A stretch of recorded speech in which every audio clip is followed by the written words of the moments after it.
अरे वा, शॉपिंग केलीस? हे कपडे महाग असतील ना? नाही, चौथ्या संडेला ब्रँडेड आयटम्स वर 7% आणि गारमेंट्स वर 20% सूट आहे. खरेदीसाठी अवश्य भेट द्या भिका गणपत सुपरमार्केट, शिवाजी रोड सटाणा आणि नामपूर रोड सटाणा.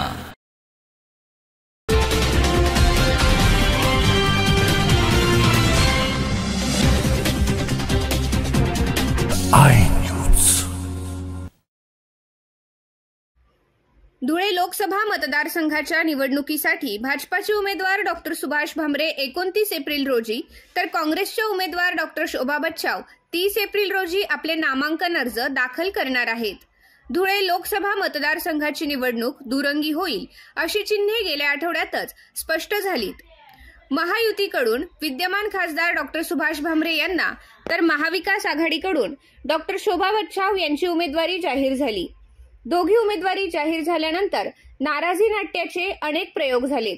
नाराजी नाट्य शमविण्यात दोघं उमेदवारांना यश मिळाले असून दोघं उमेदवारांकडील नाराज पदाधिकारी व कार्यकर्त्यांमध्ये मनोमिलनाचा प्रयत्न झाला असल्याचा दावा केला जात आहे. बागलाण विधानसभा मतदारसंघ लोकसभा निवडणुकीत विजयासाठी शुभशकुन मानला जातो. त्यामुळे लोकसभा निवडणुकीत उमेदवारांचे लक्ष आणि प्रयत्न या मतदारसंघात अधिक असते. दोघं उमेदवारांकडून वैयक्तिक गाठीभेटी, पदाधिकारी व कार्यकर्त्यांचे मेळावे यांच्यावर अधिक भर देण्यात आला आहे.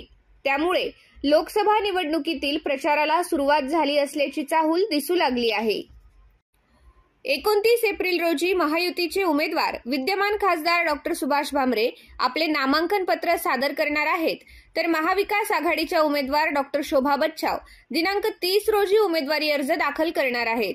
छाननी प्रक्रियेनंतर निवडणूक प्रचार सभा, रॅलींना वेग येईल.